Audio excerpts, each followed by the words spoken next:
திருப்பூர் அருகே கட்டுப்பாட்டை இழந்த அரசு பேருந்து சாலையின் நடுவே இருந்த தடுப்பு சுவரில் மோதிய விபத்தில் 10க்கும் மேற்பட்ட பயணிகள் காயங்களுடன் உயிர் தப்பினர். கூடுதல் விவரங்களை செய்தியாளர் அருண்குமார் வழங்கிட கேட்கலாம். அருண்குமார் வணக்கம். விபத்து தொடர்பான சேத விவரங்கள் என்னென்ன? தற்போது காயமடைந்திருக்கக்கூடிய 10 பேரின் நிலை என்னவாக இருக்கிறது? வணக்கம். திருப்பூர் அருகே அரசு பேருந்து சாலையின் தடுப்பில் மோதி விபத்துக்குள்ளானதில் 10க்கும் மேற்பட்ட பயணிகள் லேசான காயங்களுடன் உயிர் தப்பியுள்ளனர். தென்காசியில் இருந்து 20க்கும் மேற்பட்ட பயணிகளுடன் திருப்பூர் நோக்கி வந்து கொண்டிருந்த அரசு பேருந்தானது இன்று அதிகாலை தாராபுரம் சாலை செட்டிவளையம் அருகே வந்து கொண்டிருந்தது. ஒரு வழி பாதையில் எதிரே வந்த லாரி மீது மோதாமல் இருப்பதற்காக பேருந்து ஓட்டுநர் வலதுபுறமாக பேருந்தை திருப்பிய பொழுது சாலையில் உள்ள சென்டர் மீடியனின் மோதி பேருந்து விபத்துக்குள்ளானது.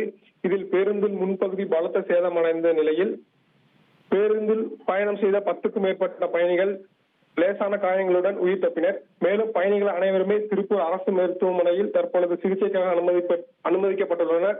தொடர்ந்து ஜேசிபி இயந்திரம் வரவழைக்கப்பட்டு பேருந்தை அப்புறப்படுத்தி வருகிறார்கள். இந்த சம்பவம் குறித்து போலீசார் வழக்கு பதிவு செய்து விசாரணை மேற்கொண்டு வருகிறார்கள். ஃப்ரெண்ட் ஆக்கிக்கோங்க. தந்தி டிவியின் சப்ஸ்கிரைபர்ஸ் அண்ட் ஃபாலோவர்ஸ் குடும்பத்துல நீங்களும் இணையுங்க.